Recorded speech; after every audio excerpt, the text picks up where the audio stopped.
Hello everyone. इस video में हम डिस्कस करेंगे थ्योरी ऑफ रेंट। रेंट की दो थ्योरीज, एक है रिकार्डन थ्योरी ऑफ रेंट और एक है मॉडर्न थ्योरी ऑफ रेंट। तो इसके 35 मल्टीपल चॉइस क्वेश्चंस हैं जिनको हम यहाँ पर डिस्कस करेंगे, क्योंकि कई विश्वविद्यालयों के परीक्षाओं में अब मल्टीपल चॉइस क्वेश्चंस आ रहे हैं। तो यहाँ पर हम थ्योरी ऑफ रेंट लेकर आए हैं इस वीडियो में। तो इनके हम कुछ न्यूमेरिकल प्रॉब्लम्स देखते हैं। पहले हम एक रिकार्डिन थ्योरी ऑफ रेंट का एक पॉइंट देख लेते हैं कि इसका कंसेप्ट क्या है। यहाँ पर ये रिकार्डिन डेविड रिकार्डो थे, उन्होंने ये रेंट की थ्योरी दी है और उनके अनुसार कोई भी जमीन जो होती है, रेंट का मतलब सिंपल किराया है कि हम जमीन किसी को किराए पर दे दी हमने, तो वो एक रेंट है। तो रिकार्डो के अनुसार जो जमीन है वो कई विभिन्न प्रकार की हैं। एक अच्छी क्वालिटी की है, एक उससे थोड़ी खराब है, एक उससे थोड़ी खराब है, एक उससे थोड़ी और खराब है। तो जो सबसे अच्छी जो जमीन है उसमें सबसे ज्यादा पहले लोग प्रोडक्शन, उस पर उत्पादन करेंगे, कृषि का कार्य करेंगे। मान लो उसका किराया 20,000, मतलब उसकी वैल्यू जो है वो 20,000 आती है, और उससे जो खराब जमीन है, थोड़ी सी खराब है, उसकी 15,000 आती है। तो जो दोनों का अंतर हुआ 5,000, वो एक तरीके से यहाँ पर किराया माना जाता है। तो यहाँ पर ये कहा गया है, देखिए आप पढ़ सकते हैं, rent emerges on account of the differences in the quality of land. तो रेंट तभी आ रहा है जब लैंड की क्वालिटी में अंतर है। कुछ लैंड जमीन फर्टाइल है, कुछ कम फर्टाइल है, यानी कि अच्छी क्वालिटी की है जिसमें अच्छा प्रोडक्शन होगा, कुछ में कम प्रोडक्शन होगा। तो superior and more fertile lands yield a surplus due to their differential advantages in production. क्योंकि प्रोडक्शन उसमें अलग अलग होगा, डिफरेंट अलग अलग है, अलग अलग। तो जो जितना सुपीरियर लैंड ज्यादा कमाएगी वो उसका रेंट माना जाएगा। The producer surplus of superior land is described by Ricardo as rent, और उसे रिकार्डो ने उसे रेंट नाम दिया है कि अगर किसी का उत्पादन 20,000 है, किसी का उत्पादन 15,000 है दूसरी जमीन का, तो 5,000 जो हो वो सरप्लस हुआ, वो रेंट माना जाएगा। दूसरी थ्योरी दी गई थी मॉडर्न थ्योरी ऑफ रेंट। ये कुछ मिक्सचर है पुरानी थ्योरीज का, रिकार्डिन थ्योरी का कुछ नया मॉडिफिकेशन करा गया है। और इस मॉडर्न थ्योरी में कहा गया है कि जो रेंट आता है, जो किराया है, वो due to scarcity of land है। क्योंकि जमीन कम है तो इसलिए उसका किराया बढ़ता है, क्योंकि जमीन ऐसी चीज है जो कभी बढ़ नहीं सकती। जितनी जमीन है उतनी ही रहेगी, उसमें आगे उसे आप जमीन को नहीं बढ़ा सकते। Rent is generalised surplus earned by all factors. और जो कमी है, जो स्कार्सिटी है, वो जमीन के अलावा हर फैक्टर ऑफ प्रोडक्शन, जो फैक्टर्स ऑफ प्रोडक्शन होते हैं, जैसे लैंड है, लेबर है, कैपिटल है, एंटरप्रेन्योर है, तो ये जो रेंट है ये सभी फैक्टर्स में मिलता है। क्योंकि थोड़े समय के लिए सब चीज की कमी हो सकती है। लेबर की बात भी करें हम, तो लेबर भी कुछ समय के लिए, शॉर्ट रन के लिए, शॉर्ट टर्म में वो कमी हो सकती है उसकी। तीसरा पॉइंट है, rent as a surplus earned by a factor is measured with reference to transfer earnings of the factor in its prevailing employment. तो अगर एक मिनिमम अर्निंग्स होती है किसी की भी, उससे ज्यादा अगर वो कमाई करता है, तो वो जो सरप्लस है उसे हमने रेंट नाम यहाँ पर दिया है मॉडर्न थ्योरी ऑफ रेंट। इसकी कुछ मल्टीपल चॉइस क्वेश्चन देखते हैं तो कंसेप्ट हमारा थोड़ा और समझ में आ जाएगा। क्वेश्चन नंबर 1 है, देखिए, फ्री गिफ्ट ऑफ नेचर। जो प्रकृति है उसमें जो फ्री में जो हमें उपहार मिला है, एक तरह से गिफ्ट है, वो क्या माना जाता है? तो इसमें लैंड आंसर होगा। जमीन जो है वो प्रकृति की दी हुई है, लेबर है, कैपिटल है। कैपिटल का मतलब होता है अपने पूंजी हम लगा रहे हैं, पैसा लगा रहे हैं, धन लगा रहे हैं। लेबर तो आप जानते ही हैं, मजदूर वगैरह हो गए। तो जमीन जो ऐसी चीज है जो फ्री में मिली हुई है, प्रकृति ने हमें फ्री में दी है आम जनता को। दूसरा प्रश्न है, rent is the price paid for the use of land. यहाँ पर लैंड की हम बात कर रहे हैं। तो जो जमीन है उसका जो प्राइस दिया जाता है, कोई हम अगर जमीन किसी की यूज कर रहे हैं तो उसे हम रेंट कहा करते हैं। तो लैंड ही यहाँ पर आंसर माना जाएगा। Which one does not affect rent. जो किराया है उसको क्या, कौन सा पॉइंट है जो अफेक्ट नहीं करता? तो बेटर लोकेशन है, लोकेशन अच्छी होगी तो किराया ज्यादा होगा। फर्टिलिटी ऑफ लैंड, लैंड की उपजता अच्छी होगी, उस पर ज्यादा अच्छा उत्पादन हो सकता है तो किराया ज्यादा होगा। और चौथा पॉइंट है स्कार्सिटी ऑफ लैंड। अगर जमीन की कमी है तो लोग ज्यादा किराए देने को भी तैयार हैं क्योंकि जमीन आसानी से मिल नहीं रही है। तो ये तीनों ही किराए को पे असर डालते हैं। लेकिन एक क्लेवरनेस ऑफ लैंडलॉर्ड है, जो मालिक है उसको वो ज्यादा चतुर है तो उससे कोई मतलब नहीं है रेंट का। तो क्लेवरनेस ऑफ लैंडलॉर्ड, जो लैंडलॉर्ड है, जो मालिक है जमीन का, वो ज्यादा चालाक है तो उससे रेंट का कोई फर्क नहीं पड़ता। तो इसका आंसर सी हो गया। कुछ हम डेफिनेशंस देख लेते हैं। कुछ विद्वान लोगों ने कुछ परिभाषाएं दी हैं इस रेंट के बारे में, तो कुछ परिभाषाएं हम देख लेते हैं। ये जो डेफिनेशन है, परिभाषाएं हैं, ये आपको खुद याद करनी पड़ेंगी कि ये भी याद करनी है डेफिनेशन भी, और उसको किसने कहा है, किसने ये डेफिनेशन, ये परिभाषा दी है, वो उस ऑथर का नाम, उस विद्वान का नाम, वो जो भी इकोनॉमिस्ट रहे हैं उनको आपको याद रखना पड़ेगा। तो इसमें वैसे कोई समझने की बात नहीं है, बस आपको डेफिनेशन याद रखनी है। Rent is that portion of the produce of the earth which is paid to the landlord. हम मालिक को देते हैं किराया, जो भी उपज होती है उसमें से कुछ हिस्सा हम मालिक को दे रहे हैं किराए के रूप में। और किस बात के लिए दे रहे हैं? For the use of original and indestructible powers of the soil. Soil की जो पावर है, ओरिजिनल सॉइल है, प्रकृति का नियम, प्रकृति है मतलब एक तरीके से, तो वो ओरिजिनल है, और इनडिस्ट्रक्टेबल पावर्स है। सॉइल खराब नहीं हो रही है, इनडिस्ट्रक्टेबल है, वो डिस्ट्रॉय नहीं हो रही है। तो ये डेफिनेशन दी गई है, ये डेविड रिकार्डो ने दी है। जो बी पॉइंट है वो सही आंसर माना जाएगा। क्वेश्चन 5 है, rent is the price paid for the use of land. जमीन को यूज कर रहे हैं हम, जमीन का इस्तेमाल कर रहे हैं तो हम किराया दे रहे हैं। ये डेफिनेशन दी है प्रोफेसर कार्वर ने। सी पॉइंट इसका आंसर माना जाएगा। नेक्स्ट डेफिनेशन है, the income derived from the ownership of land and other free gift of nature is commodity called rent in economics. जो इनकम होती है, जो जमीन का मालिक है और उसने किसी को यूज करने के लिए दे दिया और उसे कुछ आमदनी होती है, कुछ आय होती है, तो वो रेंट माना गया है। ये डेफिनेशन दी है प्रोफेसर एल्फ्रेड मार्शल। ये मार्शल है, प्रोफेसर मार्शल। ए नंबर इसका आंसर माना जाएगा। नेक्स्ट डेफिनेशन है हमारी, the sense of the conception of rent is the conception of a surplus earned by a particular part of a factor of production over and above the minimum earnings necessary to induce it to its work. कि जो एक minimum factor of production को, कोई जैसे कोई मजदूर है उसे 300 रुपए मिलते हैं, तो वो मिनिमम है कि 300 से मिलेंगे ही। लेकिन अगर उसे 500 मिल जाए कहीं, तो वो जो एक्स्ट्रा मिला वो एक तरीके से उसका रेंट माना जाएगा, उसका किराया माना गया। तो ये डेफिनेशन मिसिस जॉन रॉबिन्सन ने दी है, और जॉन रॉबिन्सन ने ही मॉडर्न थ्योरी ऑफ रेंट दी गई है। तो ये डेफिनेशन दी है मिसिस जॉन रॉबिन्सन। अगली परिभाषा है, economic rent may be defined as any payment of a factor of production. हम जो उत्पादन के जो फैक्टर्स हैं, फैक्टर ऑफ प्रोडक्शन है, उनको जो पेमेंट हम दे रहे हैं in an industry in equilibrium which is in excess of the minimum amount necessary to keep that factor in its present occupation। कि हम जो एक्स्ट्रा दे रहे हैं, जैसे मैंने बताया ना कि 300 रुपए लेबर का मिनिमम है, 500 दे रहे हैं, तो वो जो 200 रुपए एक्स्ट्रा दे रहे हैं वो इकोनॉमिक रेंट माना जाता है। तो उसे हम कहते हैं, ये डेफिनेशन दी है बोल्डिंग ने।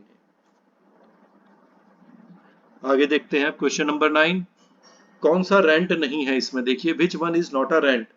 तो डिफरेंशियल रेंट हो सकता है, अलग अलग किराया हो सकता है। जैसे अच्छी जमीन है, उपज वाली जमीन है, तो उसका किराया ज्यादा होगा, उससे खराब जमीन होगी तो उसका किराया कम होगा, तो डिफरेंशियल रेंट हो गया।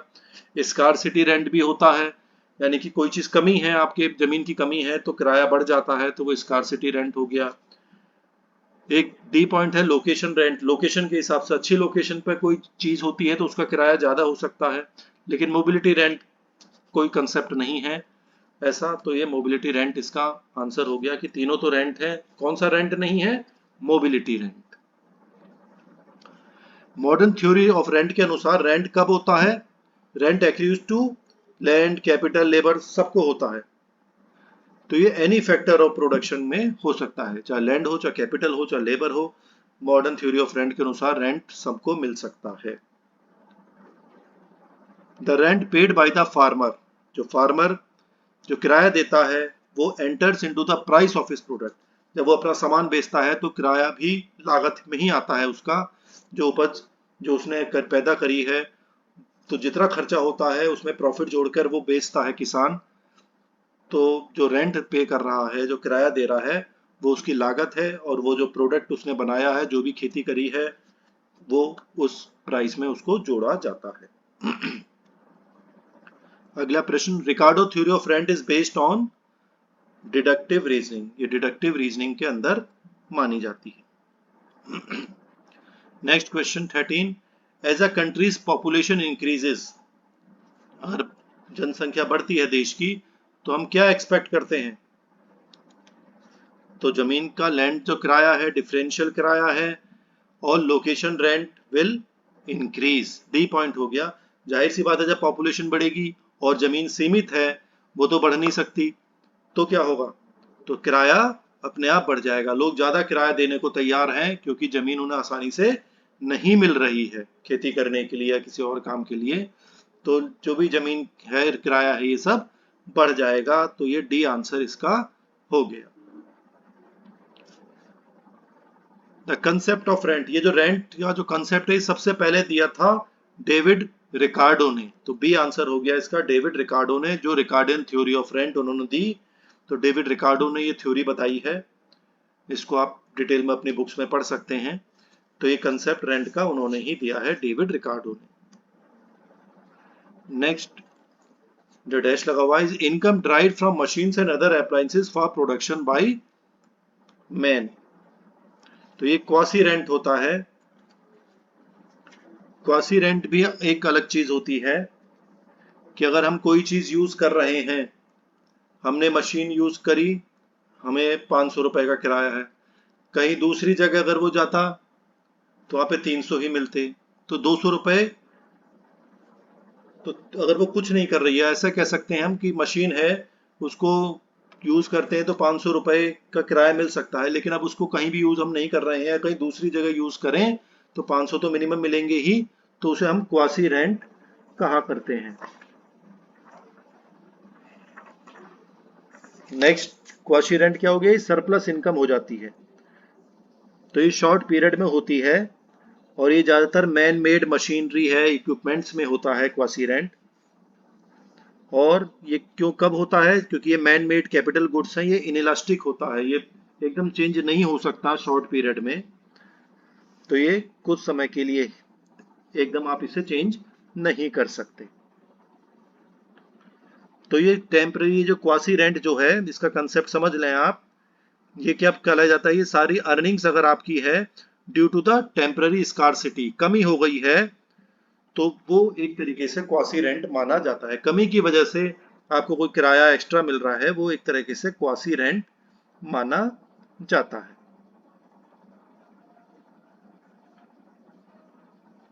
नेक्स्ट क्वेश्चन देखते हैं। The author of the concept of quasi rent is Marshall. ये जो क्वासी रेंट है, ये प्रोफेसर एल्फ्रेड मार्शल ने दी है। तो कोई भी चीज ये शॉर्ट पीरियड के लिए होता है कि शॉर्ट टर्म अर्निंग्स हो गई हैं आपकी, कि कभी कभी एकदम शॉर्ट टर्म में एकदम कमी हो जाती है, बाद में तो आप चीज़ों को बढ़ा सकते हैं, लेकिन शॉर्ट टर्म में स्कार्सिटी हो जाती है, कोई चीज़ नहीं मिल पाती है, तो वो जो किराया एक्स्ट्रा मिल रहा है वो क्वासी रेंट माना जाएगा। लेकिन लॉन्ग रन में ये डिसअपियर हो जाएगा, लॉन्ग रन में फिर चीज़ें आ जाती हैं, तो अब ये क्वासी रेंट उस समय नहीं होगा। देखिए यहाँ पे कंसेप्ट मैंने क्वेश्चन अलग नया बनाया है। ये कंसेप्ट ऑफ क्वासी रेंट का मतलब क्या हुआ? ये डी पॉइंट है। देखिए आंसर इसका सही, the return to a factor of production which is fixed in supply in the short period. कम समय में, शॉर्ट टाइम में, ये किसी भी प्रोडक्शन की सप्लाई एकदम नहीं बढ़ सकती। आपको लेबर भी चाहिए, तो ऐसा नहीं है कि एकदम आप 1 घंटे में आपको 1000 आदमी चाहिए तो 1000 मिल जाएंगे, 2000 आदमी चाहिए तो 2000 मिल जाएंगे, ऐसा नहीं होता है। हर चीज की लिमिट होती है, एक सीमा होती है। तो लेबर आपको बढ़ानी है तो यानी कि 1 घंटे में बढ़ जाएगी, आपको टाइम लगेगा, 1 दिन लगेगा या 2 दिन लगेंगे। 1000 की जगह 2000 लेबर लानी है तो एकदम तो 1000 आदमी मिल जाएंगे जो आपको आपके हिसाब से काम कर सके।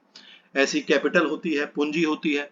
आपको अगर 1 करोड़ रुपए की आज जरूरत है तो एकदम तो 1 करोड़ आपके पास इकट्ठे नहीं हो जाएंगे, तो आपको कुछ समय लगेगा। तो शॉर्ट टर्म में चीजों की सीमाएं होती हैं, एकदम नहीं बढ़ सकती, लिमिट होती है, लेकिन लॉन्ग रन में वो चीजें फिर हम एडजस्ट कर लेते हैं। तो इसका डी आंसर हो गया कि जो रिटर्न मिल रहा है, जो फैक्टर ऑफ प्रोडक्शन को इनकम हो रही है शॉर्ट टर्म में, क्यों? क्योंकि उसकी सप्लाई फिक्स्ड है।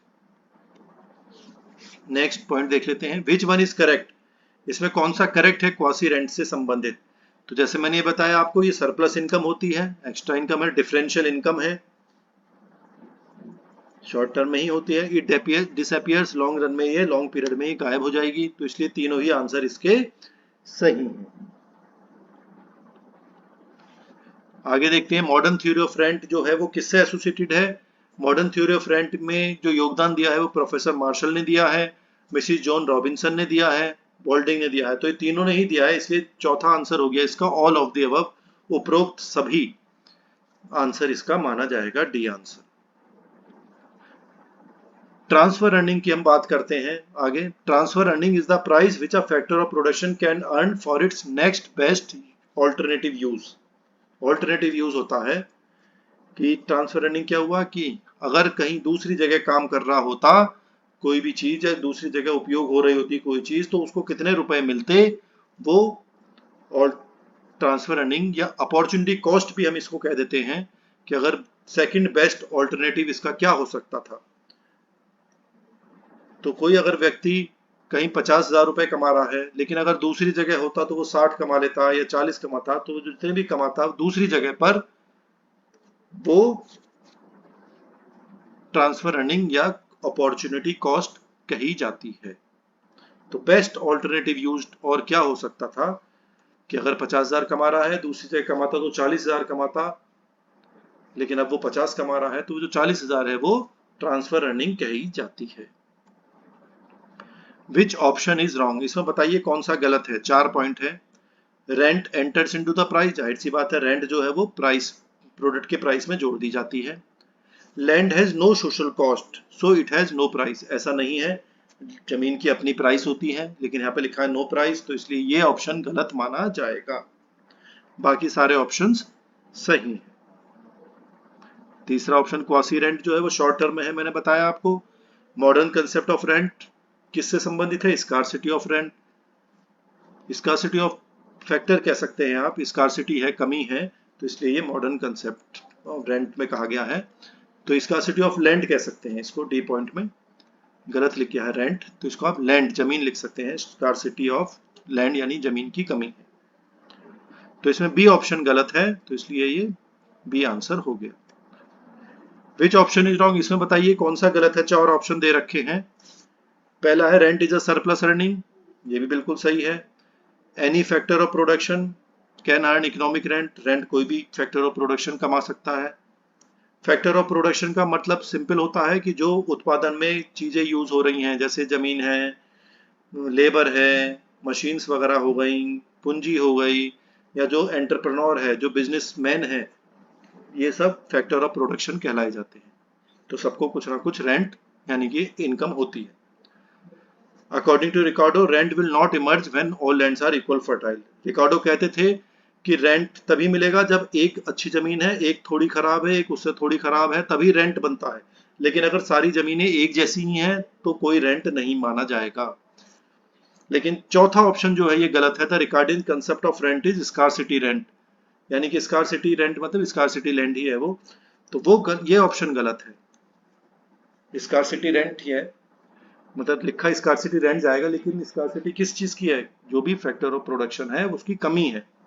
तो रिकार्डियन कंसेप्ट जो है वो ये स्कार्सिटी रेंट नहीं है, ये मॉडर्न कंसेप्ट कहता था। मॉडर्न थ्योरी जो है वो स्कार्सिटी रेंट को कहती है, तो इसलिए यहाँ पे ये गलत ऑप्शन हो गया डी, ये रिकार्डियन कंसेप्ट नहीं है, जबकि ये मॉडर्न कंसेप्ट है।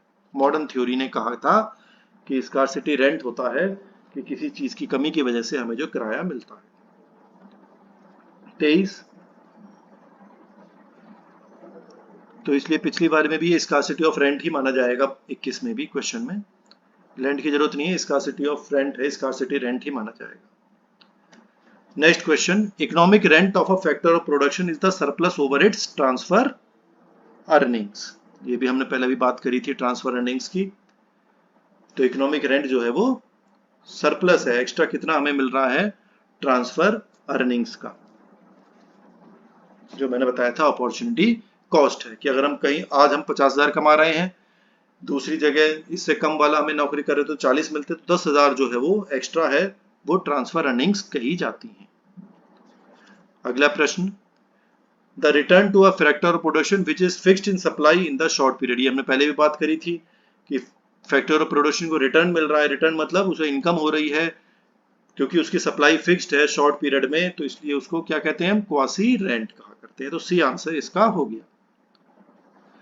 The concept of opportunity cost is used in the modern theory of rent, ये जो अपॉर्चुनिटी कॉस्ट है, जो ट्रांसफर अर्निंग की बात मैंने अभी कही थी कि दूसरी जगह काम कर रहे होते तो कितना मिलता, अब काम कर रहे हैं तो ज्यादा मिल रहा है, तो जो अंतर है वो ये कंसेप्ट जो है ये मॉडर्न थ्योरी ऑफ रेंट में कहा गया है, बाकी थ्योरीज में नहीं है, ये मॉडर्न थ्योरी ऑफ रेंट में कहा गया है।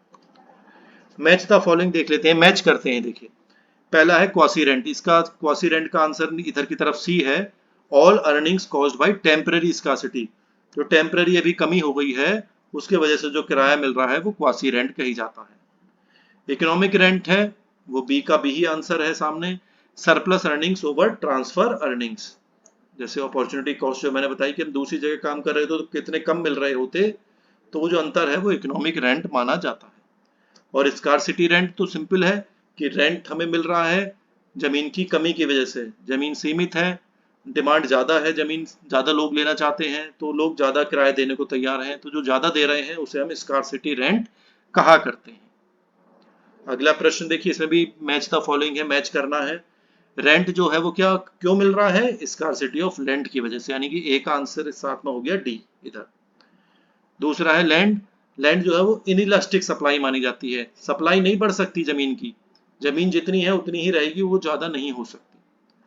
मार्जिनल लैंड यानी कि जो सबसे बेकार लैंड है, बेकार जमीन है, उसका नो रेंट लैंड, उसका कोई किराया नहीं होगा क्योंकि उससे खराब कोई जमीन ही नहीं है।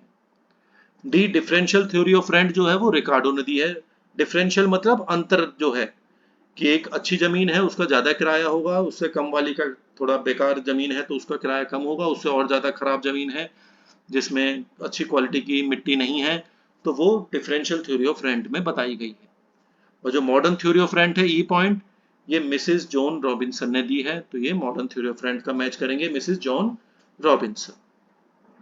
अगला प्रश्न, according to Ricardo fertility of land is original and indestructible, ये हमने पहले डेफिनेशन में भी रिकार्डो की जो डेफिनेशन आई थी उसमें भी देखा था कि फर्टिलिटी ऑफ लैंड जो है उसकी ओरिजिनल और इनडेस्ट्रक्टेबल है, फर्टिलिटी ऑफ लैंड फिक्स है, ओरिजिनल है और फिक्स्ड है, मतलब वो खराब नहीं हो रही है, तो सी आंसर हो गया बोथ ऑफ द अबव, यानी कि ए और बी दोनों ही आंसर उसके हैं, तो इसी में लिखा है उपरोक्त दोनों बोथ ऑफ द अबव, तो इसका आंसर हो गया सी।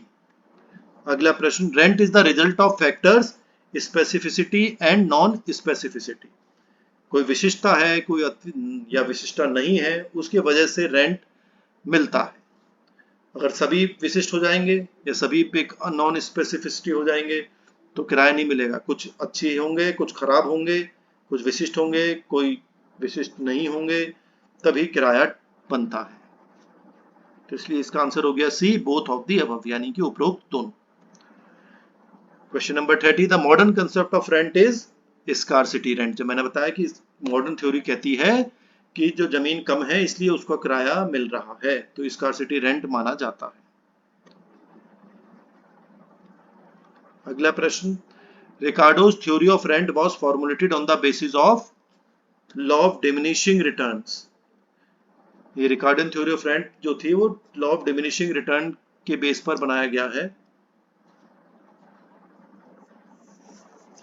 लॉ ऑफ डिमिनिशिंग रिटर्न्स क्योंकि कम होती रहती है किसी भी चीज की रिटर्न जो होते हैं, अगर आप ज्यादा कोई उत्पादन आप करेंगे, अब मान लो जैसे जमीन है आपकी उसमें 2 लेबर काम कर रहे हैं तो जो रिटर्न मिल रहा है जो प्रोडक्शन हो रहा है उतना ही होगा, 4 आदमी लग जाएंगे तो क्या होगा, तो फिर ऐसा तो नहीं है 4 आदमी लग जाएंगे तो 4 गुना चीज हो जाएगी, या 4 की जगह 8 लग गए तो दुगना उत्पादन हो जाएगा, ऐसा नहीं होता है, तो रिटर्न जो होता है वो जितना इनपुट आप लगा रहे हैं आउटपुट उतना नहीं होता है, तो ये कृषि में बहुत जरूरी ऐसा है कि 2 आदमी काम कर रहे हैं 2 की जगह 10 लग जाएंगे तो 5 गुना नहीं बढ़ जाएगा उत्पादन, तो ये लॉ ऑफ डिमिनिशिंग रिटर्न्स इसमें आंसर माना जाएगा, डिमिनिश मतलब रिटर्न कम मिलता जा रहा है। अगला प्रश्न, according to Ricardian theory of rent, rent क्या माना जाता है, रेंट डिफरेंशियल सरप्लस माना जाता है, सी पॉइंट, ये मैंने देखिए पॉइंट एक्सप्लेनेशन भी लिख दिया इधर कि जो मोर फर्टाइल लैंड है, जो सुपीरियर लैंड है, वो ज्यादा कमाई करती है, और जो जमीन बेकार है वो उतना इनकम उसकी नहीं हो सकती। तो डिफरेंशियल सरप्लस होता है कि अच्छी जमीन का ज्यादा वैल्यू, खराब जमीन की कम वैल्यू। तो अंतर हो गया, डिफरेंट वैल्यूज हो गई। अगला प्रश्न, the supply of land is perfectly in elastic. ये थोड़ा गलत हो गया आंसर इसका। इसका जो आंसर है वो ए माना जाएगा। समझ लें आप, the supply of land is perfectly inelastic है। इन इलास्टिक मतलब बढ़ नहीं सकती, चेंज नहीं हो सकती। तो सप्लाई ऑफ लैंड इसका ए आंसर है। इनका नीचे आंसर बी लैंड जो लिख रहा है वो गलत है। द सप्लाई ऑफ लैंड जो है वो इन इलास्टिक, ए आंसर इसका माना जाएगा। आखिरी प्रश्न हमारा, last question, which of the assumptions of Ricardian theory of rent are true. जो रिकार्डन थ्योरी ऑफ रेंट है उन्होंने ये क्या बातें कही थी, यहाँ पर ये लिखा गया है कि land is a free gift of nature, जमीन जो हमें प्रकृति ने फ्री में दी है। सही बात है। The supply of land is limited, जमीन की जो सप्लाई है वो फिक्स है, बढ़ तो सकती नहीं। C point, technique of production is given and unchange, जो उन्होंने थ्योरी में माना है कि जो उत्पादन की टेक्निक्स हैं वो फिक्स हैं, उसमें कोई बदलाव नहीं हो रहा है।